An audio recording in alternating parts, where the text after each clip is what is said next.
ఈ ప్రకృతి అందం చూస్తుంటే నాకెందుకు పిచ్చి ఆనందంగా ఉంది.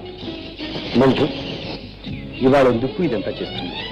నా తృప్తి కోసం కాదు, జీవితంలో ఒక లక్ష్యం అంటూ లేకుండా ఇంత ప్రపంచంలో ఏకాకిగా బ్రతుకుతున్న నన్ను మళ్లీ మనిషిని చేయడానికి, నాలో నిద్రపోతున్న ఆవేశాన్ని మేలుకొలపడానికి. కవి గారు ఏమిటి తెగ పొగడేస్తున్నారు? పొగట్ట కాదు మంజు, నిజం చెబుతున్నాను. మనం ఎంత విచిత్రంగా కలుసుకున్నాం. కలుసుకుంటే ఒక్కోసారి నాకే నవ్వొస్తుంది. మంజు, ఆ రోజు నిన్ను వదిలించుకోవడానికి ఎంత తాపత్రయపడ్డారు. ఇప్పుడు మాత్రం అనుకోవడంలే. ఇప్పుడా? నువ్వు లేని జీవితం నేను ఊహించలేదు మంజు. ఈ బంధం ఇలాగే ఉండిపోవాలని నా కోరిక. ఏమంటావు మంజు? ఈ పెట్టం చూడండి ఎంత బాగా మాట్లాడుకుంటున్నాయో. ఏది ఈ పిచ్చుకులా?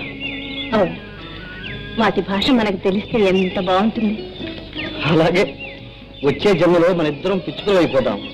అప్పుడు ఆ భాషే మాట్లాడుకోవచ్చు.